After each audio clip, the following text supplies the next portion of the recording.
So in today's edition, we're going to cover Omega's latest edition, the Planet Ocean America's Cup. We're also going to be looking at a mystery unboxing. Welcome to the English Watch.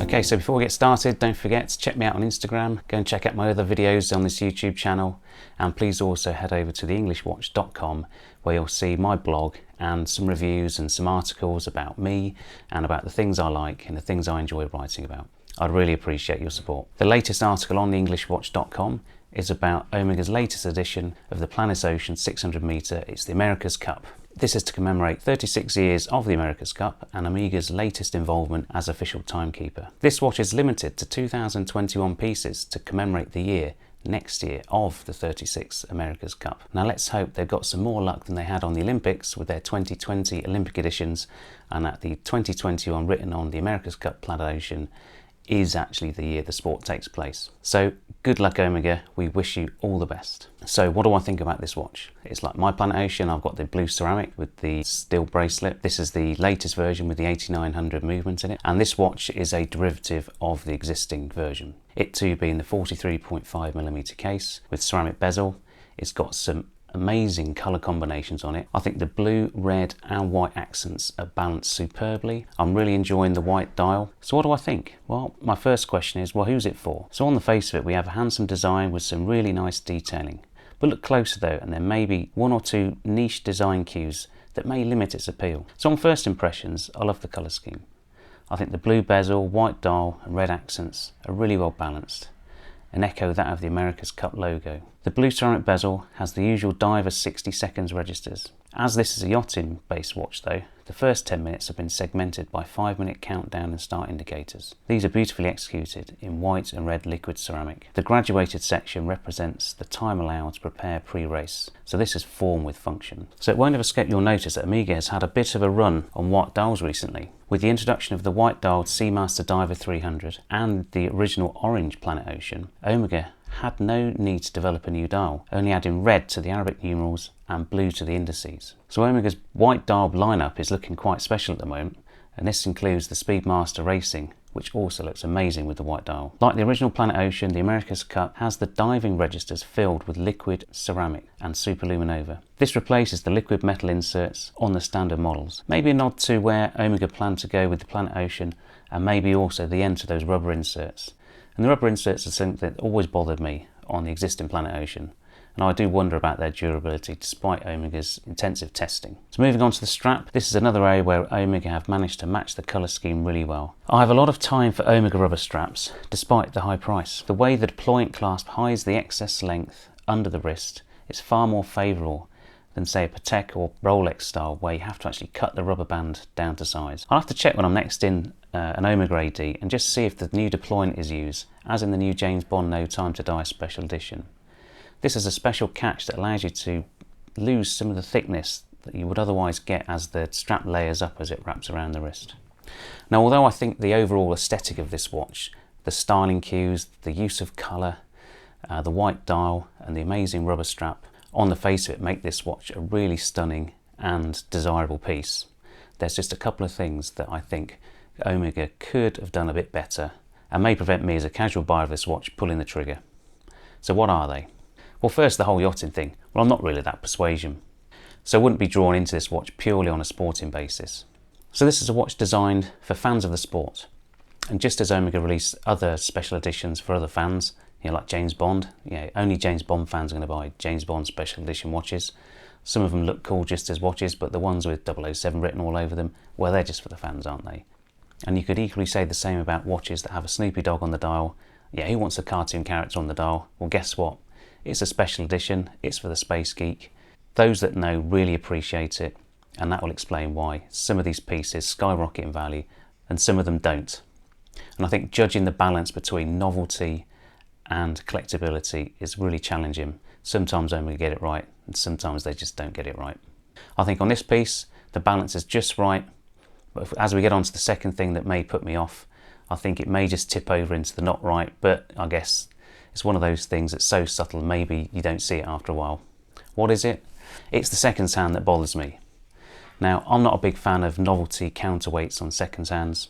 In fact, the only counterweight that I think has any justice been on a watch is maybe some of the old Top Guns from IWC that has a fighter jet counter hand, and also some of the Zinn watches that have the same aeroplane style counterweight. If you start to get into something a bit too contrived, let's say it's a 007, or in this case the old mug, which is the trophy symbol for the America's Cup, is a little bit on the nose for me, but maybe that's what appeals to the fans. So maybe Omega have judged it just right. And on the face of it, literally, other than some lettering saying this is the 36th anniversary America's Cup edition, it's only that little old mug symbol on the seconds hand that maybe draw your attention to this watch. So summing up then, so what do I think? So Omega continue to push the boundaries of using different materials and colour combinations for their watches to keep them fresh. Adding super luminova to the diving bezel registers has been a nice step forward. As I said before, I like the white dial, I like the colour combinations, I like the rubber strap. In fact, I like most things about this watch, other than that small bit of yachting novelty that may put some people off. I think if you are into the sport and you are going to use it as a countdown watch, or just as a spectator counting down to the start of the race, would you rather use this one or say a Rolex Yachtmaster 2? I think by the time you've worked out how to use the Yachtmaster 2, the race will be halfway through, to be fair. So about £5,500, I think this is a well-judged watch, and in its limited numbers will sell well, and I believe hold its value quite well as well in the used market. Now, unusually for an Omega, this watch comes in quite a subtle little box. It comes in a small little blue box. It doesn't come in the usual polished wood coffin. Now, some people may feel cheated about that, but I think most of us will just be happy to get some cupboard space back. So well done, Omega, for making a smaller box for this special edition. I think most people will appreciate that. Anyway, on to that unboxing. What is it? Let's have a look. So, I was on Amazon the other day, and I saw this. I've been meaning to buy this for some time, and I just couldn't bring myself to pull the trigger because it's a little bit expensive. You'll see in a bit why, but I found it at a special price and I just had to do it. So without further ado, let's get into it and see what's inside. Okay, so here we go. This is the first time we're going in, so I don't know how good the quality of the product's going to be inside. Hopefully it's been protected. There's a little bit of a ding there, but let's have a look.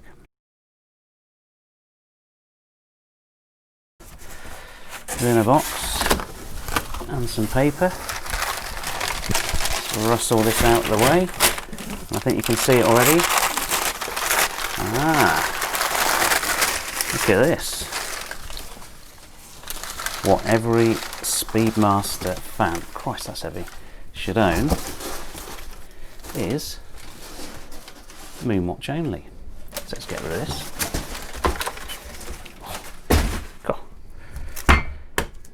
There it is, the mighty Moonwatch only book. Now, I've written and made a few videos and written a couple of blogs on the Moonwatch, as you'll know, if you're an avid fan of mine. But this is the actual Bible. Now, normally this sells for £200 or more. Now, I found it on Amazon.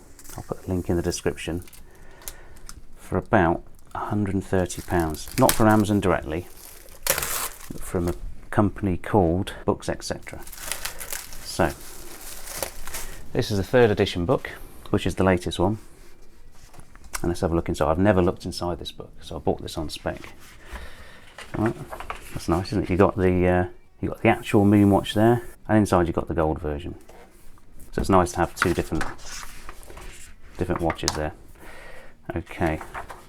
So obviously this has never been flicked through because I've just taken the wrapper off. So we dedicate this book to the memory of Captain Eugene Cernan, the last man on the moon. He's obviously from Apollo 17, and he was the last man to step off the moon. And to all the astronauts who have devoted their lives to the fulfillment of humankind's natural propensity for exploring unknown territories. Wow. So as you can see, this is written by Gregor Rosier and Anthony Marquis. Sorry if I've murdered your names. Okay, so there's a bit of a forward from the president of Omega. It's the current president. Another one by Gene Cernan, obviously the last man on the moon. Cool guy. And then there's some pages and pages and pages.